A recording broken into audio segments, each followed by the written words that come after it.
Selamat pagi para netizen dimanapun kita berada, salam inspirasi bagi kita semua. Ini menarik ya soal Kapolri begitu kan ya, kabarnya ini Prabowo ini marah besar begitu kepada kepada Kapolri, kabarnya begitu kan ya, kabarnya ya, bahkan jabatan Lesti Sigit ini akan terancam begitu kan diganti ya.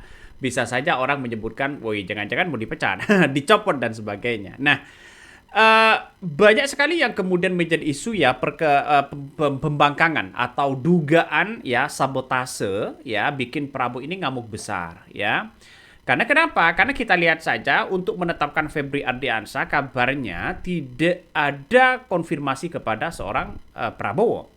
Tapi secara hukum, ya ngapain ya masih walaupun Kapolri berada di bawah presiden, ngapain masih mau melaporkan kepada seorang Prabowo begitu, kepada seorang presiden. Nah, kenapa? Karena memang hukum itu benar-benar ditegakkan di situ begitu tanpa harus pandang bulu kepada siapapun. Masa setiap mau langkah tangkap korupsi harus izin dulu, harus izin dulu dan sebagainya. Hotman Paris ya yang awalnya mengatakan tidak mungkin ya ini tanpa konfirmasi kepada Prabowo, tiba-tiba klarifikasi lagi ya setelah menjadi pengacaranya, kuasa hukumnya begitu mengatakan tanpa konfirmasi kepada Prabowo. Siapapun di situ ya melihat gelagat-gelagat seperti ini, orang-orang itu banyak yang sudah mengetahui begitu kan ya, orang-orang itu banyak yang sudah tahu begitu kan ya apa yang disembunyikan dalam ini. Nah, Profesor Mahfud MD juga mengatakan ada kekecewaan besar terhadap lembaga konstitusi seperti ini begitu kan ya, sehingga banyak perdebatan-perdebatan yang begitu panjang luar biasa begitu. Nah, menurut Tempo begitu kan ya, Tempo Alus begitu kan ya, banyak kemudian mengatakan, wih, ada apa ini begitu? Jangan-jangan Pak Kapolri mau dicopot begitu. Coba kita tonton ya. Ini menarik. Itu. Iya. Nah, kolam renang yang paling penting gitu. Nah, di situ Safri menyampaikan kepada presiden agar Febri tidak dijadikan tersangka oleh polisi. Lalu yang kedua, agar kasus ini dilimpahkan dari kepolisian ke kejaksaan. Nah, mendengar penjelasan sahabatnya presiden gitu kan, Safri kan sahabatnya presiden. Kemudian Prabowo itu menghubungi Kapolri yang tidak hadir dalam pertemuan itu. Di sana Prabowo menyampaikan atau bertanya kepada Sigit, Kapolri, benar nggak Polri itu akan menetapkan Febri sebagai tersangka dalam perkara ini? Sigit menjawab, tidak Pak, tidak. Nah, itu ya apa yang kemudian disampaikan Tempo Alus begitu kan, mengatakan bahwa Febri Ardiansyah tidak ditetapkan jadi tersangka begitu. Tapi sekarang sudah jadi tersangka. Nah, inilah saya rasa kenapa kok masih ada nuansa-nuansa bersifat politis yang disembunyikan dalam penegakan hukum ini begitu. Orang kan pasti mengasumsikan seperti itu. Itu sudah jelas-jelas di rumahnya ya ada uang banyak, ada emas banyak, batangan dan sebagainya. Itu punya siapa begitu? Tidak mungkin orang luar misalnya datang tiba-tiba menyimpan atau menaruh uang di situ.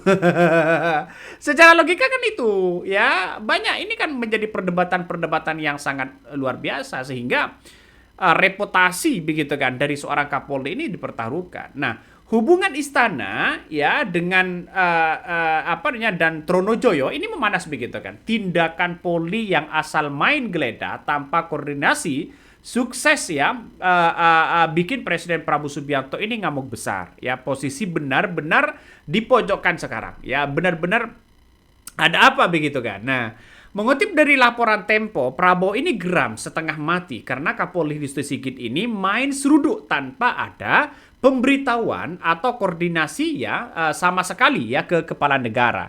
Ini institusi negara atau negara dalam negara?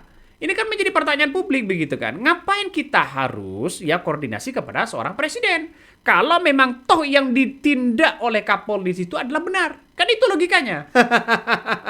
Logika sederhananya kan seperti itu begitu. Kenapa kok Kapolri sekarang mau disalahkan dan sebagainya begitu kan? Orang kan pasti seperti itu.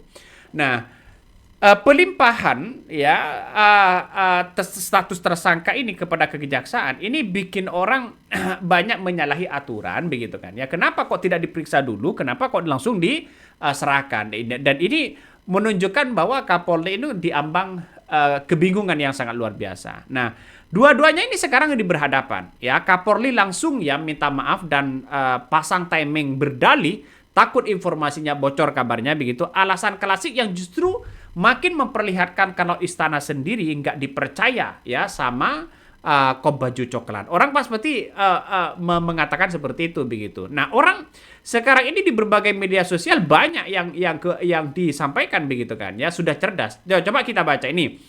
Imbasnya fatal, tindakan langkahi ya presiden ini dianggap sebagai ya pembentuk pembangkangan nyata terhadap otoritas kepala negara. Isu pergantian Kapolri pun langsung ditiup kencang dari meja Prabowo.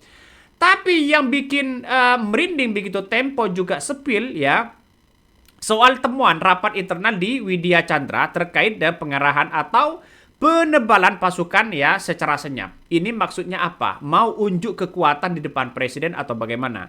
Langkah mencurigakan ini jelas bikin istana cemas ya, sampai-sampai Prabowo ya langsung lempar pertanyaan menohok yang bikin ruang senyap. Kalian mau sabotase pemerintahan saya? Logika publik pun langsung liar ya. Apakah Kapolri sengaja bermanuver di luar kendali presiden? Kalau sudah begini, nggak ada pilihan lain buat Prabowo selain bersihkan ya puncuk pimpinan Kapolri. Gimana menurut kalian? Ini salah satu pertanyaan besar begitu kan. Nah, ini saya kira tidak main-main Presiden Prabowo Subianto nampaknya begitu melihat dengan hal-hal seperti ini begitu. Bilangnya tidak akan jadi tersangka, tiba-tiba jadi tersangka. Yang dilihat Presiden Prabowo itu bukan soal kesalahan, tapi konsistensi dari ucapan seorang Kapolri. Nah, satu sisi tidak tidak mungkin ya salah satunya tidak seperti itu atau bagaimana. Tapi yang jelas apa yang kemudian menjadi perbincangan hangat sekarang ini sudah bocor begitu. Kalau Febrian Diansah ini lolos, maka kepercayaan publik terhadap presiden, terhadap institusi penegakan hukum itu tidak semakin dipercaya oleh publik begitu. Coba kita lihat saja begitu kan ya. Lanjutkan coba. Febri tidak akan ditetapkan sebagai tersangka seperti itu, dan presiden juga menyampaikan nggak boleh supaya tidak gaduh begitu kan. Makanya di hari Jumat itu kalau teman-teman bisa lihat di pemberitaan atau segala macam kan di Jumat ada agenda tuh rilis di Polda Metro Jaya akan menetapkan perkembangan kasus soal penggeledahan. Sampai malam itu ternyata Polda Metro Jaya hanya menampilkan barang bukti berupa uang dan emas serta duduk perkaranya tanpa menetapkan satu tersangka. Barulah kemudian di hari Sabtunya Polda Metro Jaya mengumumkan Febri dan Don Rito sebagai tersangka di perkara ini gitu. Nah, dalam pertemuan Jumat malam di Widya Chandra itu, Sen Kang, sebenarnya ada satu cerita lagi. Woi, apa itu? Yang tidak kalah menarik Apa itu? dan panas. Ada rencana untuk mengevaluasi Kapolri dan mengganti Kapolri di dalam pertemuan Itu muncul. Wih, ngeri bos. Ide Ya. evaluasi ya Ya. terhadap kinerja Sigit itu tiba-tiba muncul gitu. Ya, awalnya memang Presiden menyorot. Si. Coba kita lihat saja. Ada evaluasi Kapolri dan mencopot Kapolri. Wah, ini tanda-tanda ada apa begitu? Siapa penggantinya? Ternyata saya cari penggantinya itu sudah muncul nama-namanya begitu kan, ya. Nanti tergantung siapa yang punya kekuatan di situ begitu. Ya, coba kita lanjutkan aja dulu lah. Kapolri atau Polri lah ya, institusi kepolisian yang tidak melaporkan, lagi-lagi tidak melaporkan ya penggeledahan di Rabu itu kepada Presiden. Nah, ini jadi satu concernnya Presiden.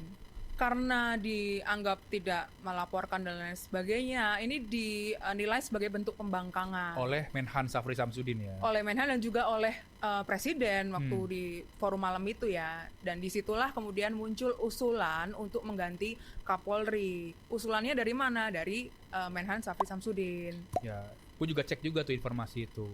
Ternyata Menhan Syafri itu mengusulkan satu nama Ya. yang saat ini juga menjabat di Bintang 3 Polri, yaitu Kabaharkam Mabes Polri, Komisaris Jenderal Karyoto, Ya. mantan Kapolda Metro Jaya. mantan Kapolda Betul. Metro Jaya. Nah, ada narasumber juga, Sen. Nah, kalau benar ya, misalnya Pak Karyoto misalnya begitu kan. Pengganti dari Kapolri ini ya juga perlu dipertanyakan juga begitu. Nah, memang Pak Karyoto ini punya rekam jejak yang bagus begitu kan. Tapi dalam dunia hal seperti ini, apakah bisa begitu kan ya Pak Karyoto ini bisa membongkar ini semua begitu. Nah, drama politik pekan ini sangat-sangat luar biasa. Jadi ceritanya itu kabarnya Pak Safri Samsudin mengusulkan Komjen Karyoto ini jadi Kapolri baru ya saat rapat mendadak. Nah, kebetulan kabarnya dia sedang berada di sekitaran lokasi. Nah, Prabowo sempat setuju pada waktu itu. Kabarnya.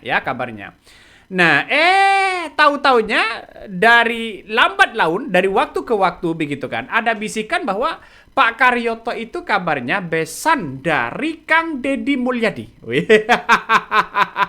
Benar nggak seperti itu? Nah, sedangkan elektabilitas KDM sekarang ini ya sangat tinggi-tingginya. Jadi pertimbangan politik ini langsung masuk hitungan, benar-benar ada drama politis. Bagaimana jadinya kalau Pak Karyoto itu menjadi Kapolri ya, sedangkan ada status kekeluargaan besan ya dengan Deddy Mulyadi. Maka Deddy Mulyadi menjadi calon presiden, bukan tidak mungkin yang namanya Kapolri ini akan membantu begitu kan. Artinya apa? Walaupun secara dikatakan sebagai penegakan hukum yang bersih, tapi kita lihat saja begitu, presiden tidak mau kecolongan 2 kali. Ini presiden tidak mau kecolongan itu, ngapain ya? Ternyata hitung-hitungan politik sekarang ini ya sudah jelas di depan mata begitu kan. Hitung-hitungan masalah politiknya.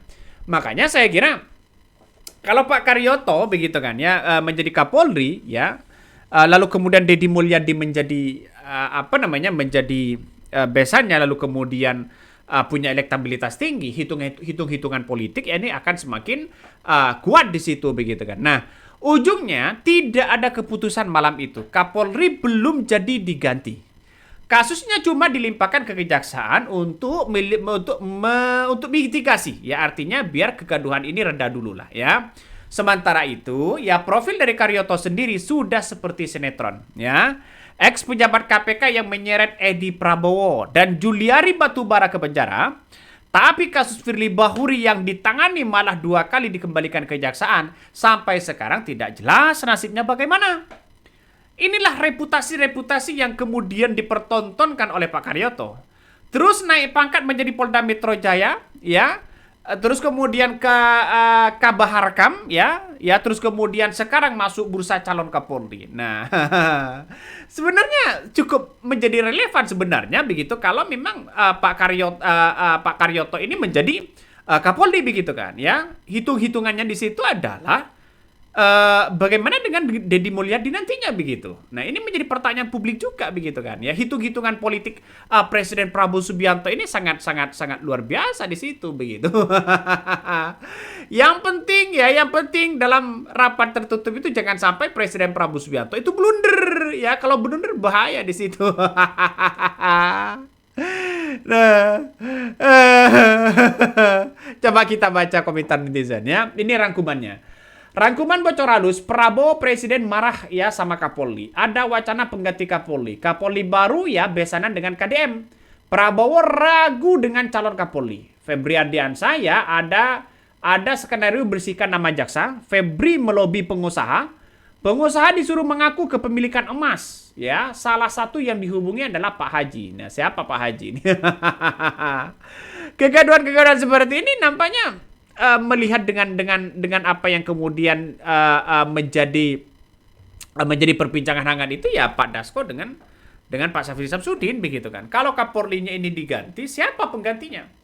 Jangan sampai penggantinya ini adalah orang-orang ya geng Solo begitu. Kalau geng Solo penggantinya wallahu a'lam begitu. Saya yakin Prabowo kalah di tahun 2029. Dia tadi betul kan? Ini kan menjadi persoalan-persoalan juga begitu. Karena Pak Karyoto ini dari Polda Metro Jaya ini kan sangat kuat sekali begitu kan. Maksudnya secara track record lah masuklah untuk calon Kapolri begitu.